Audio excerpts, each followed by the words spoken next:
An emotional and touching story about love, loss, and the unbreakable bonds of family. In the bustling streets of London, a newly divorced mother fights to rebuild a fractured life while caring for her 2 children. But when her young son, Oliver, suddenly disappears without a trace, Eleanor is thrust into a desperate search that forces her to confront not only the city's shadows but the cracks in her own heart. Joined by her estranged ex-husband, James, their frantic journey will take them from the silent beauty of Richmond Park to the vibrant halls of the Natural History Museum, uncovering clues that reveal the depth of Oliver's pain and their own. As time runs out, they must face their greatest challenge yet. Can a broken family come together to bring their son home? Before we start the story, write in the comments where you're watching from. Eleanor woke to the sound of the electric kettle. Not that she had truly slept. Her night had been filled with the muffled rumble of buses passing along Holloway Road and her restless tossing in bed. It had been like this ever since she moved into the small flat in Islington with Oliver and Sophie after the divorce. Adjusting her robe, she walked to the kitchen, where Sophie sat at the table in her pajamas, swinging her legs. The girl was absent-mindedly drawing circles on the worn wooden surface with a teaspoon. "Want some cereal?" Eleanor asked, her smile gentle but strained. Sophie nodded but didn't lift her eyes. The flat was still full of boxes. Books, toys, clothes she'd forgotten she even owned. A life that had once fit into a 3-bedroom house in Hampstead now felt crushed into this tiny 2-room space. Oliver walked past the kitchen without a word. His eyes glued to the tablet in his hands, as if it were a shield against the world. "Good morning, Ollie." No response. He slumped onto the sofa, sinking into cushions that still carried the faint scent of their old home. Eleanor sighed. This was how things were now. Words no longer crossed the invisible wall Oliver had built around himself. At 10, he seemed to carry the weight of the world on his small shoulders, but he never spoke about it. He was different from Sophie, who cried freely, asking over and over why Daddy didn't live with them anymore and why they couldn't go back to their old house. Eleanor poured herself a cup of tea and sat at the table, watching Sophie. The girl stirred her cereal aimlessly, not eating. "Mummy." "Yes, love. Do you think we're going to live here forever?" Eleanor hesitated. How could she answer that? The obvious response was no. But she knew Sophie didn't want empty promises. "I don't know, Sophie. For now, this is our home. But I don't like it here," Sophie replied, frowning. Before Eleanor could respond, Oliver stood up abruptly and walked straight to his room. He said nothing, but the way he left the room felt louder than any words could have been.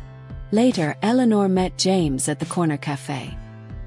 He was punctual as always, his hair perfectly combed, wearing a wool coat that looked like it had come straight from a catalogue. That was James, polished, composed, always ready for a rational conversation, but with a coldness that made her feel like she was being analyzed. "Did you bring the documents?" he asked briskly, adjusting his watch. Eleanor pulled a folder from her bag. "They're here. School forms, Oliver's schedule, Sophie's medication list." James leafed through the papers quickly, like he was scanning a business contract. "Right. So, everything's sorted for the weekend?" "Yes. They'll be with you Friday night." "Perfect." Eleanor wanted to scream. Not because of what James said, but because of the way he said it.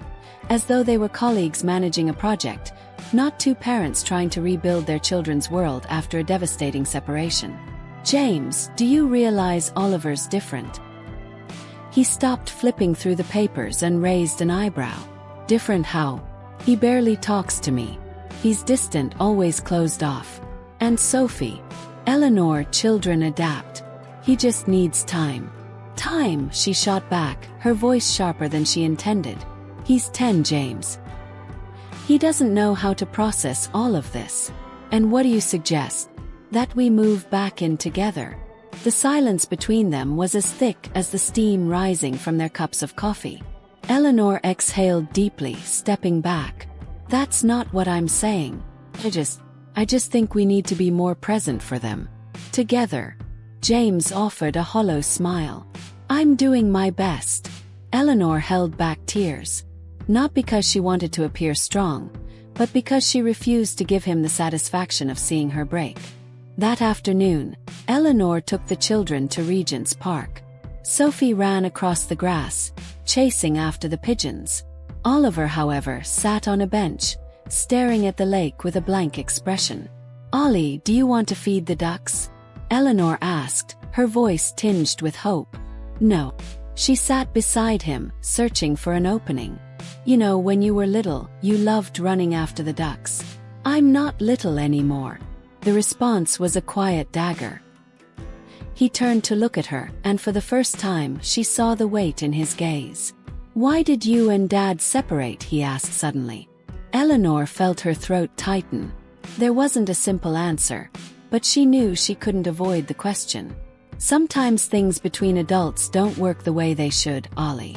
But it was never your fault or Sophie's." He turned back to the lake, saying nothing. As Sophie darted between the trees, Eleanor watched Oliver and realized something deeper was at play. He wasn't just sad, he was slipping away. And that terrified her. Oliver's bed was made impeccably, as if he had taken extra care to leave everything in order before leaving. Eleanor stared at the detail with a strange mix of confusion and despair. There was something about the quiet deliberation of that gesture that made her heart pound even harder. "Oliver!" she shouted again, searching every corner of the small apartment.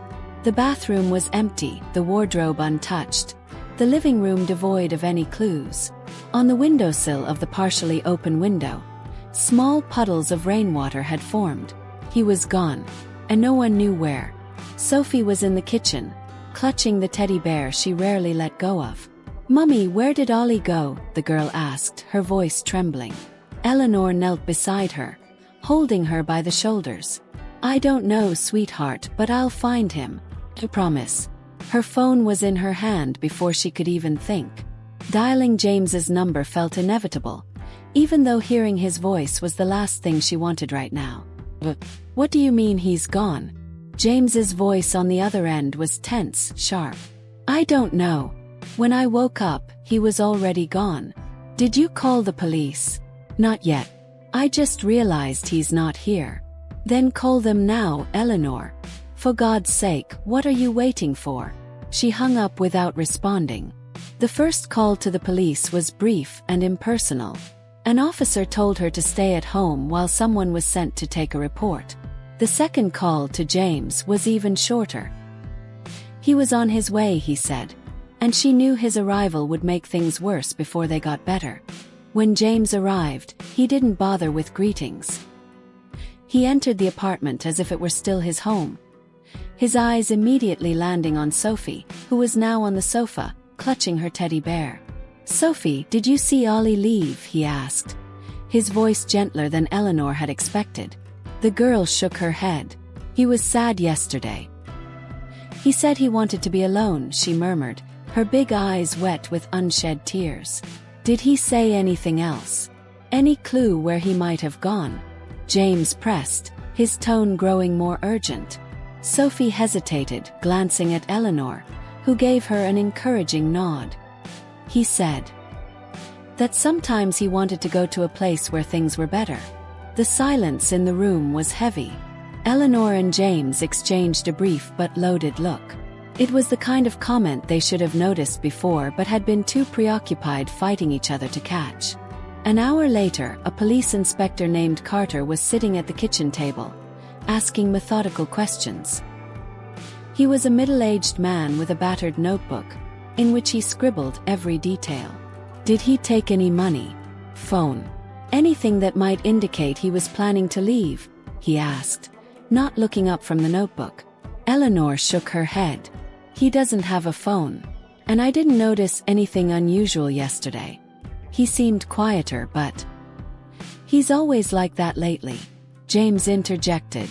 "He has a transit card for the underground. That's all he needs to get around the city." "All right," Carter replied, jotting it down quickly.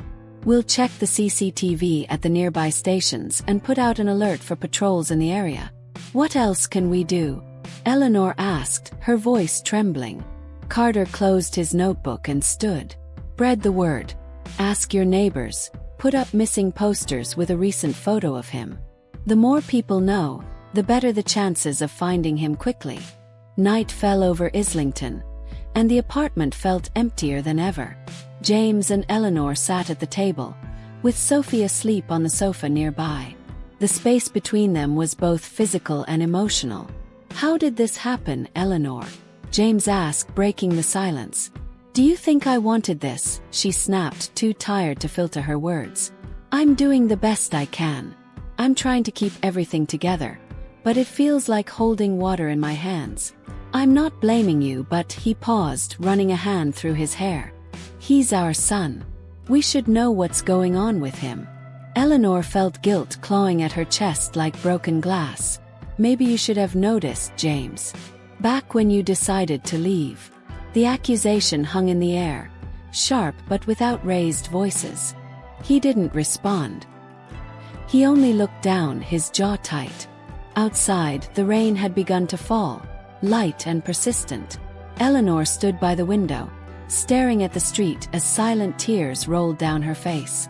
The question hammering in her mind was simple yet devastating. Where is he now? The phone rang before the sun had risen. Eleanor grabbed it immediately, her heart racing. It was Inspector Carter. "We've got CCTV footage from Angel Station. He entered around 6 a.m. yesterday," he said, getting straight to the point. "We need you to come down to the station." Eleanor was already slipping on her shoes when James walked into the room, carrying Sophie in his arms. The girl was still asleep, her face buried in her father's shoulder. "Carter called," Eleanor said. "We have a lead." "All right. I'm coming with you." They left Sophie with a neighbor, giving her a quick explanation, and stepped out under London's overcast sky. The station was only a few minutes away, but the silence between them made the journey feel endless. When Carter greeted them, he already had a laptop open on the table, displaying the footage. Eleanor recognized Oliver immediately. The navy blue coat, the worn backpack he adored. He looked calm, walking toward the ticket barrier as if it were just another day. "He doesn't look agitated or scared. Just determined to get somewhere," Carter observed, pausing the video as Oliver descended the escalator. "We traced him as far as King's Cross Station, but we lost him there. The crowd was too large, and he disappeared from view." "King's Cross," James repeated, frowning. "That's near the Natural History Museum." He loved that place. Eleanor felt a flicker of hope. Maybe that's where he went. He always said it was his favorite spot in the city. Carter nodded. "It's possible. I'll send a patrol to check the area. In the meantime, I suggest you visit places he frequented. Anything might help." Their first stop was the Natural History Museum, where Oliver used to spend hours marveling at dinosaur skeletons and gemstone exhibits. The place was bustling, full of schoolchildren on field trips. Eleanor's chest tightened as she watched a group running through the corridors. For a moment, she almost called out for Oliver, as if he might appear among them. James spoke with a security guard, describing Oliver and showing him a recent photo. The man shook his head. "Haven't seen anyone like that today. But I'll keep an eye out." It was a dead end. "Let's try the London Zoo," Eleanor suggested as they walked back to the car. He loved sketching the animals there. James nodded in agreement but remained silent. At the zoo, the story repeated itself. Questions without answers. Sympathetic looks from staff who hadn't seen anyone matching Oliver's description. The day dragged on, and every failed attempt seemed to deepen the tension between Eleanor and James. As they crossed Regent's Canal on their way out, Eleanor stopped abruptly. "Wait." She pulled a piece of paper that had been caught on a nearby fence. It was a drawing. Simple, done in pencil, but unmistakably Oliver's work. It was a sketch of a house. Not the one they lived in now, but their old home with the large window and the tree in the front yard. Eleanor clutched the paper tightly, a lump forming in her throat. "He's leaving us clues," she said, her voice barely above a whisper. James took the drawing, studying it carefully. "Or maybe he's just trying to reconnect with something he's lost." His words, spoken without malice, hit Eleanor like a blade. 'Cause he was right. Oliver wasn't just running away. He was trying to find his way back to a place where he felt safe. That night, back at the apartment, Eleanor searched through Oliver's belongings for more clues. In one of his drawers, she found a small red notebook he used for sketching. The first pages were typical doodles. Animals, dinosaurs, superheroes. But as she flipped further, the drawings began to change. There was a sketch of their family. Herself, James, Oliver, and Sophie holding hands. But the detail that made her hands tremble was the gap between her and James, an interrupted line where their hands should have been joined. "Oh my God," Eleanor murmured, tears spilling down her cheeks. She showed the drawing to James, who was sitting on the sofa, his elbows resting on his knees. "He's trying to tell us something. He doesn't want to be caught in the middle of all this," James said, his voice thick with emotion. Eleanor nodded but couldn't bring herself to respond. For the first time, she realized that finding Oliver wasn't just about bringing him home. It was about finding a way to fix what they had broken. That morning, the grey light of London illuminated the car's interior as Eleanor and James drove in silence. Sophie was with the neighbor again. Oliver's sketchbook rested between them on the passenger seat, a silent reminder of their failures. "Where are we going first?" James asked, his eyes fixed on the road. "Kew Gardens. He loved that place. Remember?" James nodded. He remembered Oliver running along the flower-lined paths, trying to catch butterflies in the tropical greenhouse. The boy had always been fascinated by the contrast between the chaotic city and that calm sanctuary.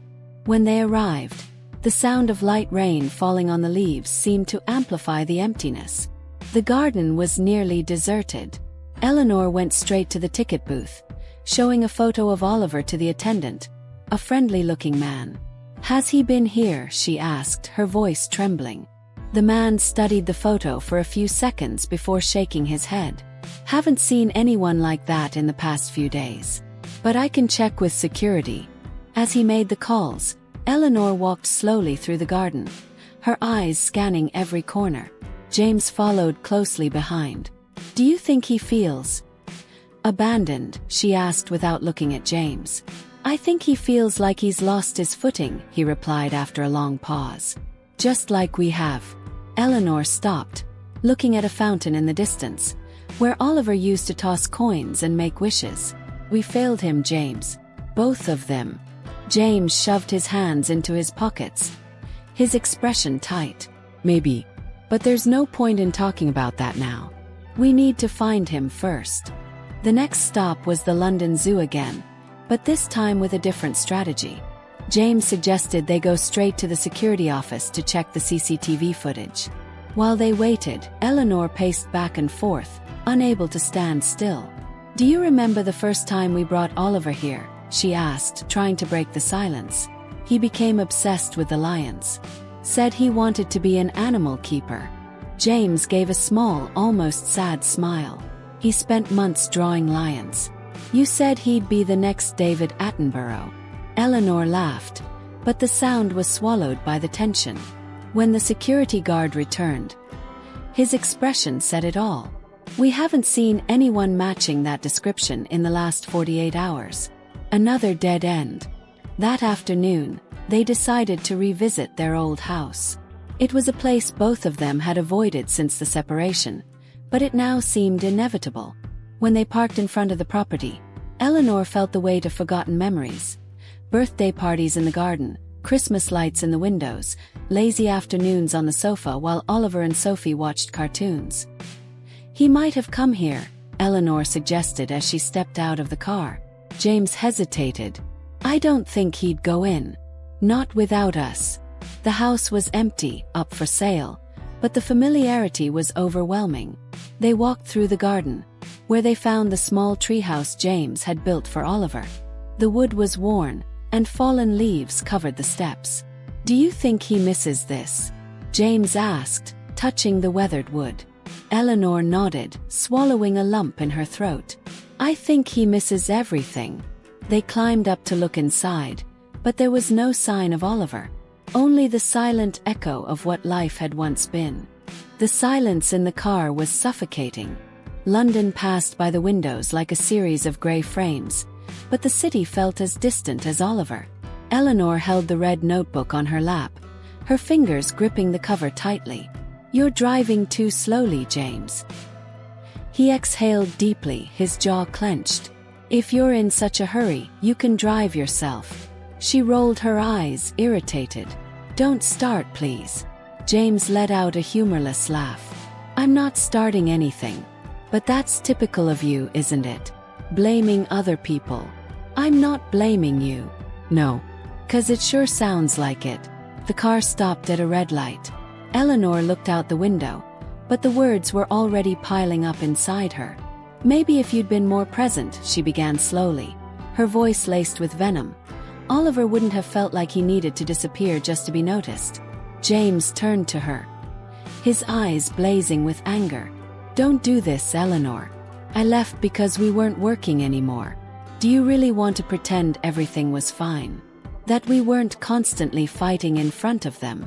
"I'm not saying it was fine," she almost shouted, then caught herself. "I'm saying you gave up. You left and dumped everything on me." The light turned green, but James didn't move. "I didn't give up, Eleanor. I was exhausted. Trying to save this.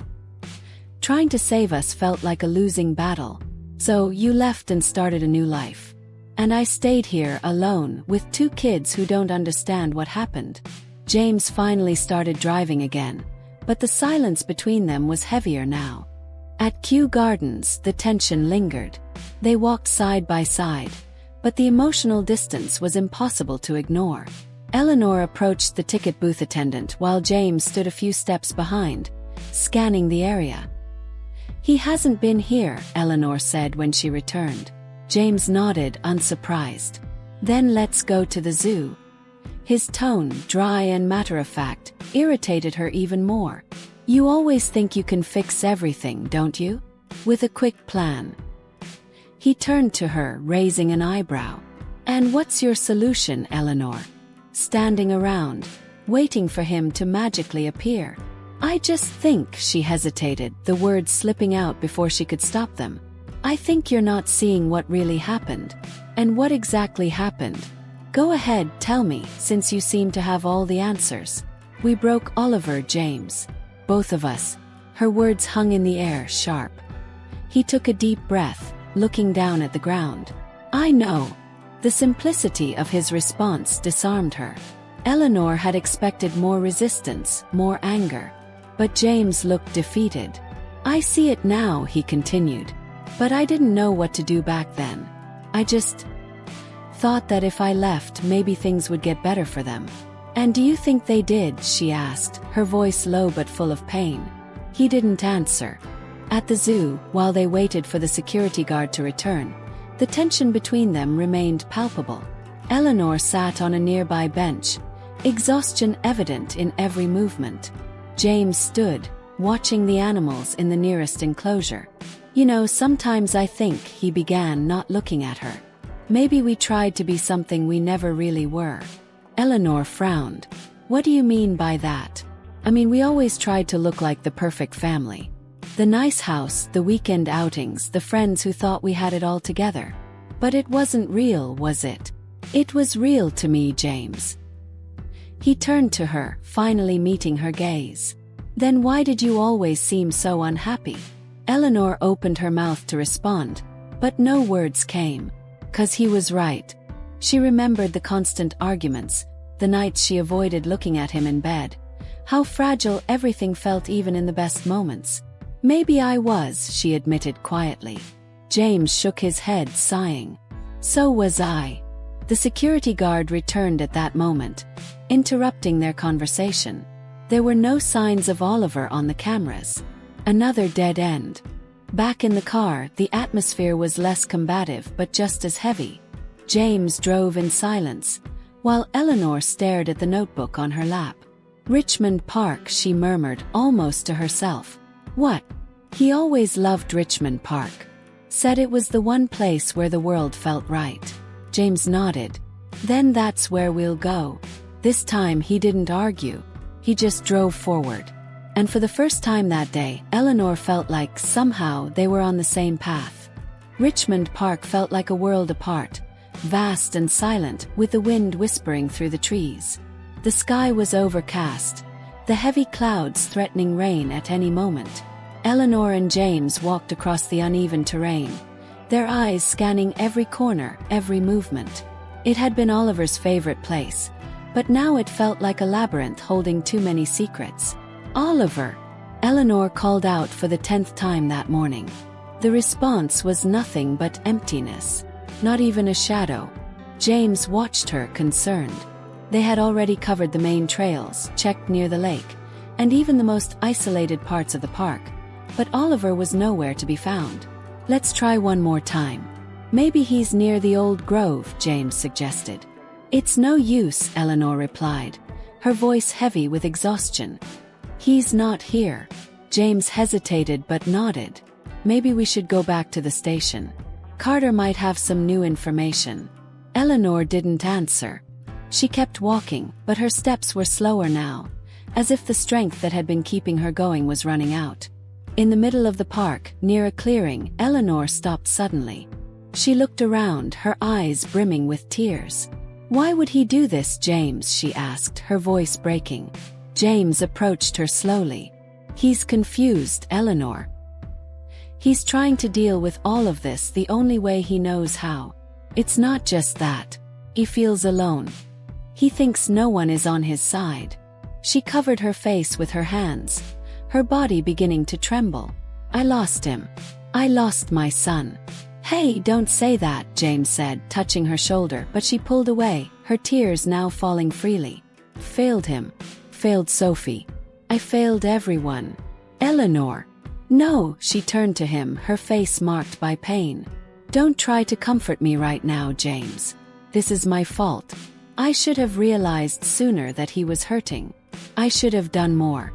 James stood still, his hands in his pockets, looking as lost as she was. Eleanor fell to her knees on the ground, her face buried in her hands, and let out a sob that seemed to come from a deep, primal place. "I don't know what to do." That night, back at the apartment, the silence was deafening. Eleanor sat on the sofa, her eyes red from crying, with Sophie asleep beside her. James had gone out to get food, but the truth was she didn't feel hungry. She picked up Oliver's notebook again, running her fingers over the sketches. That's when she heard footsteps in the room. Eleanor looked up and saw Sophie standing there, holding a glass of water in her small hands. "Mummy, what is it, love?" Sophie hesitated before walking closer and sitting beside her. "It's not your fault." The words, spoken with a child's simple clarity, hit Eleanor harder than any speech could have. She pulled Sophie into a hug, feeling the warmth of her daughter against her chest, and the tears came again, but this time they felt lighter, as if they were washing something away. As small as she was, Sophie was trying to be strong for her. And in that moment, Eleanor realized she couldn't fall apart. She had to find Oliver, for him and for Sophie. In the distance, the lights of London flickered through the window, reminding her that the search was far from over. It was early morning when the phone rang. Eleanor was lying on the sofa, her eyes swollen from crying, while James dozed in a nearby armchair. The soft light from the street filtered through the window, outlining the contours of the small apartment. She answered immediately, her heart pounding. "Hello, Mrs. Harris, this is Inspector Carter. We received a call from a watchman at Richmond Park. He believes he saw Oliver near the old pavilion, in the most secluded area of the park." Eleanor sat up abruptly, startling James awake with the sudden movement. "Are you sure? Is he there?" "We don't know yet. But I suggest you come." James was already on his feet, grabbing his coat, while Eleanor clutched her bag and keys. They quickly informed the neighbor who was watching Sophie and left without saying another word, urgency burning in the air. The park was wrapped in a deep silence, broken only by the rustling of leaves in the wind. Carter met them at the main entrance, accompanied by 2 other officers. The watchman said he saw a child matching Oliver's description. He didn't approach him but kept an eye on the pavilion. "Then what are we waiting for?" Eleanor said, already stepping forward toward the location. Carter raised a hand to stop her. "I just want to remind you. It could be someone else." Eleanor looked at him, her eyes glowing with determination. "It's my son." They walked in silence along the dark trails, their flashlights illuminating the path. As they approached the pavilion, Eleanor stopped. A small figure sat on the steps of the entrance, his face buried in his hands. She knew. Before she could see him clearly, she already knew. "Oliver!" she cried, running toward him. The figure lifted his head, and for a moment he looked startled, but then his eyes recognized hers. "Mum!" Eleanor dropped to her knees in front of him, wrapping him in an embrace that seemed to pour out all the love and despair of the past few days.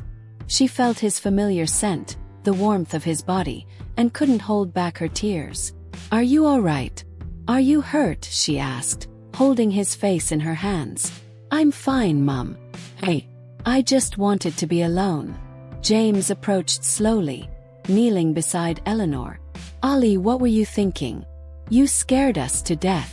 Oliver looked at him, guilt written all over his face. "I'm sorry, Dad.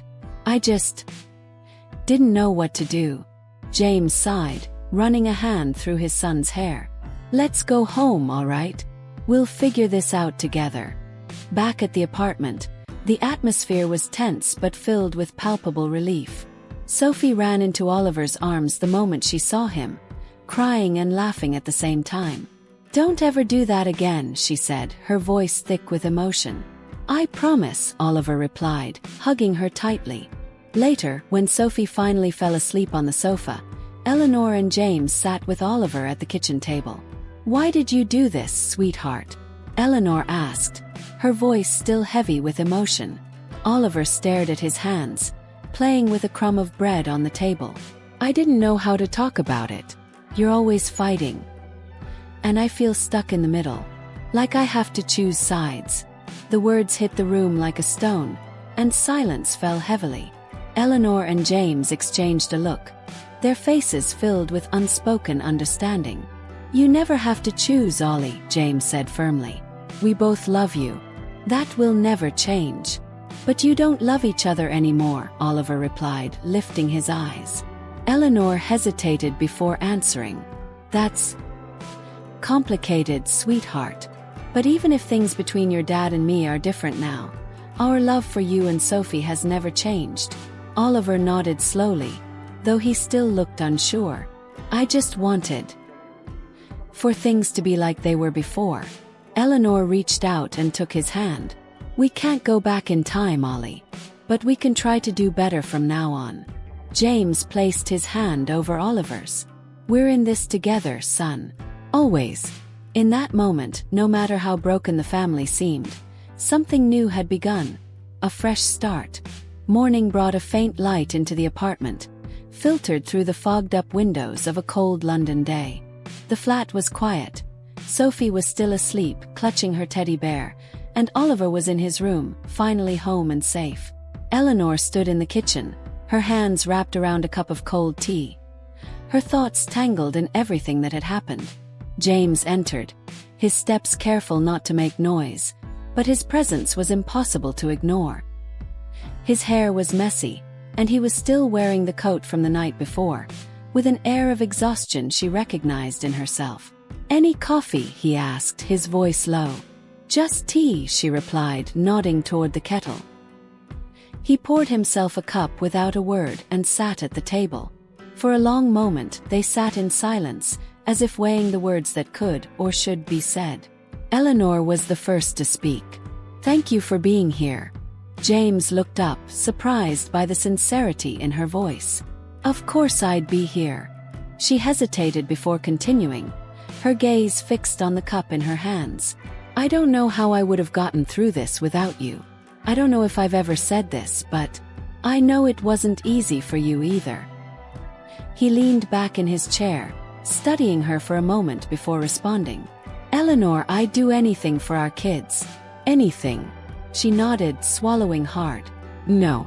But I also know that I didn't make things easier for you. I was so lost in my own pain that I didn't see you were trying. James sighed, setting his cup aside. We both made mistakes. Plenty of them. But none of that matters now, does it? What matters is them. Oliver and Sophie. They're everything. Eleanor looked at him, her eyes misty. I look at Oliver and see so much of you in him. His determination, his calm. He's so much like you. James gave a small, almost melancholy smile. And he has your heart. He's sensitive because you taught him to be. That's what makes him special. She lowered her gaze, feeling the warmth of tears threatening to fall. Sometimes I feel like I've failed them so much. James leaned forward, his gaze steady on hers. You haven't failed, Eleanor. We've had hard moments, yes. But failing would have been giving up on them. And we never did that. She took a deep breath, trying to absorb his words. Thank you, she whispered. He smiled faintly. Look, no matter how much our relationship has changed, one thing never will. We're their parents. And no matter how different we are, we'll always be connected because of that. Eleanor lifted her eyes, meeting his gaze. I just wish things could be less complicated. James chuckled, a short and almost gentle sound. When has life ever not been complicated, Eleanor? She smiled despite herself, feeling a weight lift from her shoulders. I suppose never. He nodded, his expression more serious now. But that doesn't mean we can't do our best from here on.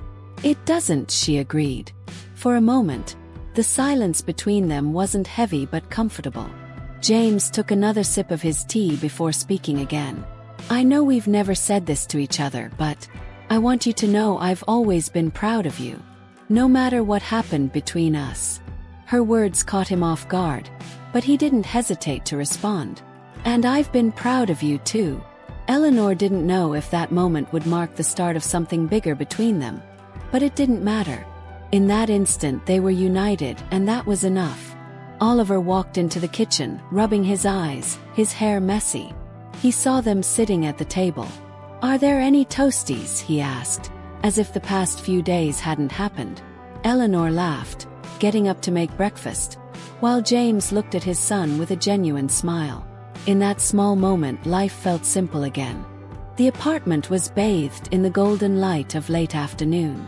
Eleanor and James sat on the sofa while Oliver and Sophie played on the rug with building blocks. It was a peaceful scene, yet laden with something more delicate than calm, hope. James turned to Eleanor. His arms crossed in a relaxed manner, but his eyes were serious. I've been thinking about something, he said. Eleanor looked at him, curious. That worries me. He chuckled softly, shaking his head. It's not a bad idea. Just something I think might help. Okay. I'm listening. James took a deep breath before continuing. Let's take a trip. Me, you, and the kids.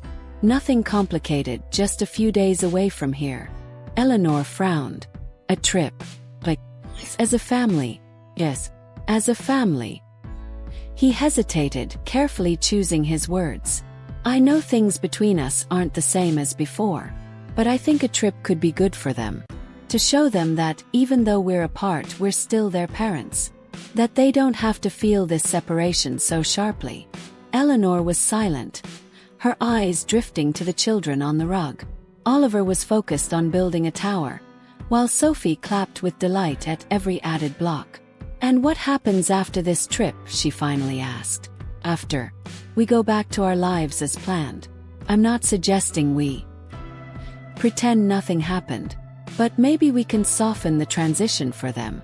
Eleanor leaned forward, resting her elbows on her knees. Do you really think this could help? James shrugged. I think it could be a start. She pondered for a long moment. Where were you thinking of going? He smiled, and she realized he already had it all planned. Cotswolds. It's close, peaceful. You know how much Oliver loves exploring nature. Sophie will love the villages. Eleanor bit her lip, still uncertain. It's a good idea, James. But won't it be strange? Strange is everything we've already been through, Eleanor. This is just a way to do what we can. The trip was decided that same evening. A few days later, they arrived at a rustic cottage surrounded by green hills and ancient trees. The fresh air and absolute silence were a welcome contrast to London's hustle.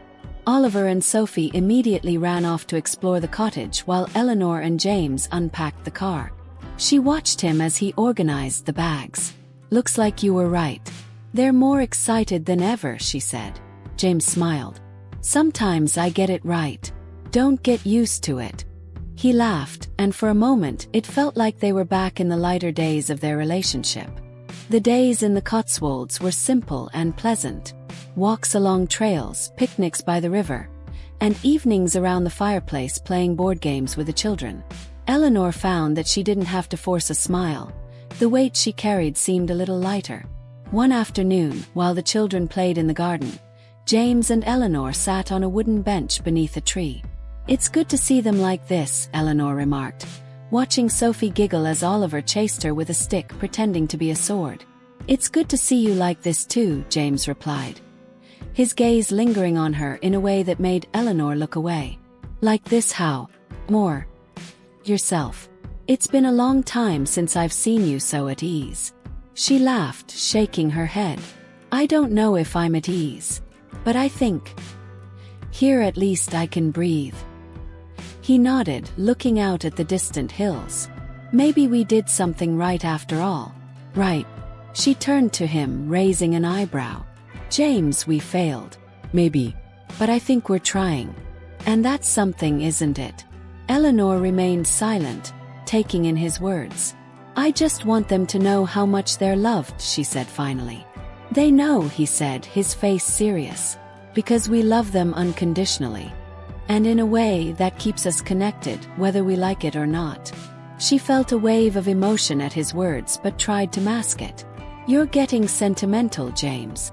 "Maybe. But you know I'm right." She didn't answer, but a faint smile played on her lips as she turned her gaze back to the children. On the last night, while the children slept, Eleanor and James sat on the cottage veranda, each holding a glass of wine. The cool breeze rustled the leaves, and the sound of crickets filled the silence. "I think this was a good idea in the end," she said. "I try." He smiled, though there was something deeper in his expression. Eleanor took a deep breath. "James, thank you for everything." He raised his glass slightly. "I'll always be here for them. And, in some way, for you too." She looked at him, wanting to say more but unsure how. So she simply nodded, feeling something settle inside her, peace she hadn't felt in a long time. When they went back inside, each retreated to their own room, but the silence between them was different now. It wasn't the silence of two people drifting apart but of two people finding common ground. Eleanor knew they didn't have all the answers. But what they had, love for their children and mutual respect, was enough to begin again. Hello, what did you think of the story? Give it a rating from 0 to 10, and please subscribe to the channel for more stories. Thank you so much for watching.